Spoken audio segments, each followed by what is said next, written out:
Hello everyone, my name is Borislav Manojlovic and I will be your instructor for this class, Conflict 330. So let me start first by introducing myself a little bit. So I'm coming originally from Croatia, from a conflict affected area in Southeastern Europe, and I have about 20 years of experience in conflict resolution and peace building. Before coming to the US, I worked as a peace building practitioner and I was part of the UN and the OSCE peacekeeping missions in Kosovo and Croatia. I'm also ESCAR Carter School now alumna, working as a professor at both George Mason Korea and George Mason Fairfax. And some areas of my interests, research interests, are post-conflict peace building, dealing with the past, memory, atrocities prevention, and education for sustainable peace. So this is a little about me, and I would also ask you to complete your introduction blog so that we can all learn from each other. Okay, so before I start talking about our topic for today, let me just mention the Study Abroad program that I've been doing from 2013. This is a program in the Balkans, in Bosnia and Croatia, and we are hoping to again start with the program in the summer of 21. Let's hope that fingers crossed that COVID permits us to do that. But by that time, I hope the situation will be much better. So in this study abroad program, we are actually going into the communities, Bosnian and Croatian communities, to learn about the legacy and consequences of war, the war that took place in the Balkans in 91-95. And we are learning about strategies and programs, projects dealing with reconciliation of different communities. So I hope that some of you will be interested in this program, and if you have any additional questions, please let me know. So it's just a little introduction to the program so that you know what else I'm doing and what I'm involved in at the Carter School. Okay, so let me talk a little bit about background, sort of a background for conflict analysis resolution field before we come to talking about a particular level of conflict that we are going to look at in this class. So field of conflict analysis resolution is now more than 60 years old. It started basically in Europe, in Scandinavia, in Oslo, Norway, and Sweden at Uppsala, at the research institutes in the 50s and 60s. And the founding father, especially of the peace studies field, is Johan Galtung, and he used to come and lecture at Carter School, at ESCAR at that time, and I think he's still doing a lot of work. But he's a famous peace builder and a founder of the Peace Research Institute of Oslo, PRIO, famous PRIO. And so that's the European side. In the US, the Peace and Conflict Studies program emerge a bit later, and at colleges associated with Quakers and Mennonites, so some religious communities, and they emerge as a response to Vietnam War as well as the nuclear threat during the Cold War. And some of the founding fathers and mothers of the field in the US are Kenneth and Elise Boulding and John Burton. John Burton, he was actually at ESCAR, so later on, and we'll learn a lot about him and his theory of basic human needs. So our field is basically emerged as a response or an alternative to international relations and political science by offering a more comprehensive and integrative view of conflict and how we should approach conflicts. And the basic premise is that we need to look at both micro and macro sources of conflict, because like international relations puts emphasis on a nation state. So nation state is the main actor on the that needs to be analyzed when conflicts are concerned. But for conflict resolution, we are looking at interpersonal factors that contribute to conflict, interpersonal, communal, organizational, and of course state and international level kinds of actors and entities. So this is basically the rationale why and how conflict resolution field differs from, for example, international relations field. However, our field is very interdisciplinary. Why? Because conflicts are complex, and our field needs to draw information and theories and concepts from various different disciplines, from psychology, sociology, political science, foreign policy, diplomacy, mediation, and so on. So another important point is that we do recognize that conflicts are a natural part of human life, and they are not necessarily good or bad. Of course, destructive conflicts are bad, and in this field we are trying to deal with conflicts more constructively through diplomacy, through non-violent ways. So what is this course about? Well, as the title says, community, group, and organizational conflict resolution. So I assume that before this class you took Conflict 320, in which you learn about intra and interpersonal sources of conflict and theories and concepts. Now we are moving on to the more meso level, where we are looking at groups, organizations, and communities as powerful entities that shape the way we think about ourselves, the ways in which we see others, and how others see us. So we are focusing in this class on a meso level of conflict. So we will look at the theories of conflict resolution that are grounded in analysis of group dynamics. And we will also explore a range of methods for engaging constructively with group, organizational, and community level conflicts. So here you can see that there are different levels at which we can analyze conflict. So generally speaking, we can look at any of the above levels, and different theories and concepts help us analyze those levels. At the micro level, we look at dynamics of individual and interpersonal behavior. At the meso level, we look at the dynamics of large group and community level conflict. And at the macro level, we explore societal and structural conditions that cause conflict.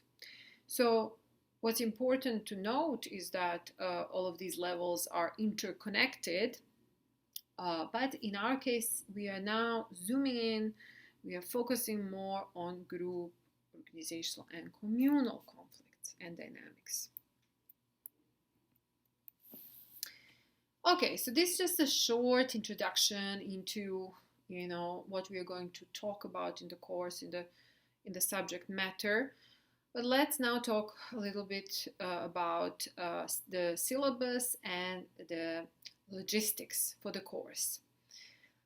So I have published the syllabus and I made a course available on the Blackboard, so I hope you had a chance to have a look.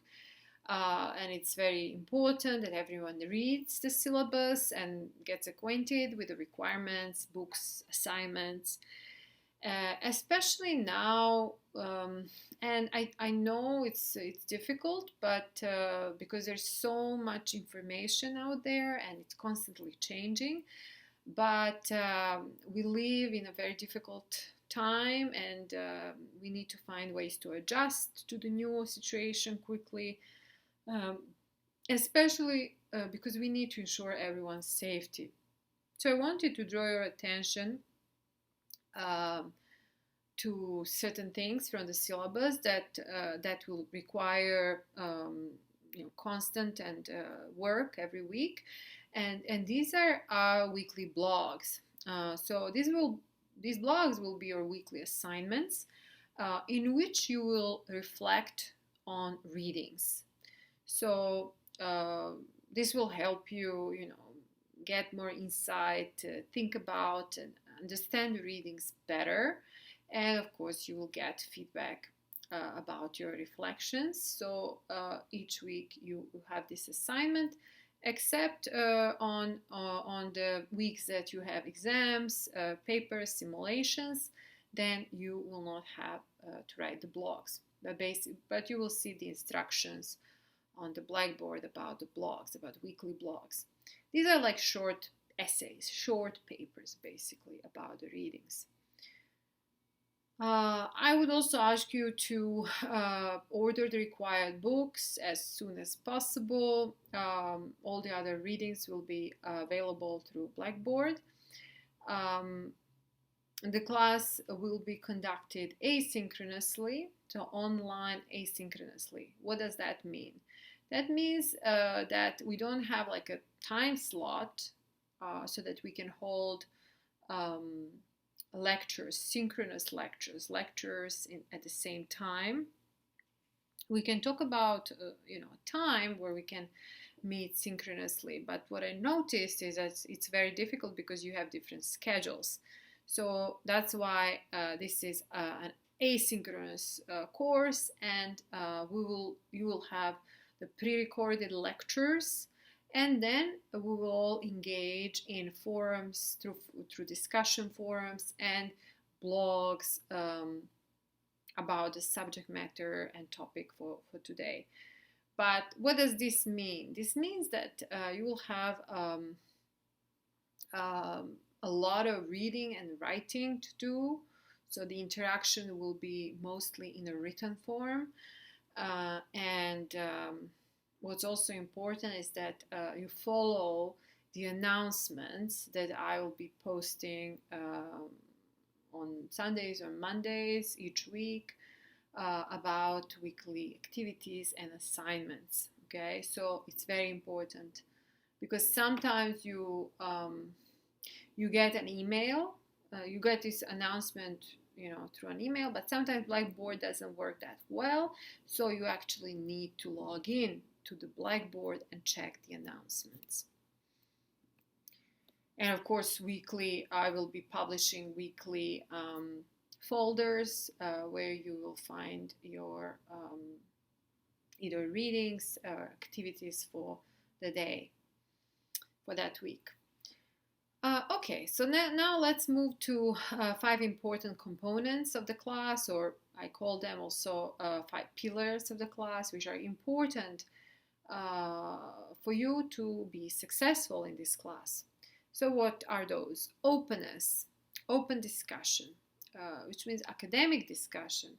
So you need to feel free to say what you mean. In this case, you will be, you will have more time to think about different concepts and theories because you will do your responses in writing mostly. But still, you need to be open, and you should be open and feel free to say what you mean. Of course, always supported by evidence, by examples, because all of that is a precondition for creation of a healthy learning community, which the class should become. Class should become a learning community. Second important pillar is listening, really listening, paying attention to what we are saying. In this context, it will be more what we are writing, right? What we are writing. And then we should try to offer concrete and constructive feedback and comments to our writing, and that's how we will be basically interacting with each other. Respect and care is very important, and especially during this time of COVID, even if our opinions are different, we are in academia and we need to show respect and care for each other, of course, even more now than before. Critical thinking, this is very important because this is something that's important for all of your assignments. This means that I don't expect from you to just repeat what you get from the readings, so that you show that you have done the readings. Of course, it's good to show that you have done the readings, but you need to be able to assess the readings, to critique the readings, to say why they are convincing or not. In academic writing, I will try to provide as much feedback as I can to your papers, to your blogs, but you are already at a 300 level class, so you should know that your writing should be structured and logical, that each paragraph should be an argument, that it needs to start with a thesis, and then this thesis needs to be developed and end up with some conclusion. So there needs to be connectedness among paragraphs. And always think that you need in a paper, in an academic paper, at least 3 elements. And these are introduction, discussion, and conclusion. Of course, don't forget to use in-text citations and to refer to the readings, because I need to see that you've done the readings, that you understand which concepts are important. And but of course, this, like citations need to be used in conjunction with your own original arguments. And you can apply also outside sources as long as you apply the readings. And don't forget references, bibliography at the end of each of your assignments, even blogs. Okay. In terms of the referencing style, I prefer Chicago Manual, but you can use other styles as long as you're consistent. So you need to use one style. You need to know exactly, what's the proper way to use punctuation, what kind of footnotes there should be, and so on. So you choose one style and then just go with it. So that's a little bit about these 5 pillars. Presentation groups. Okay, so during the first week, I have assigned you to groups, and you will need to work with your partner and select your research projects. And details about the research projects, as well as the title, need to be published in a blog under course content. So you will see this activity under the week 1 folder. Okay, so this is a bit about the major activities and a little bit about the background to the course. So I would end with this, and I would like to thank you for listening, and I really look forward to engaging with you in this difficult time. I'm sure we will make the best out of it.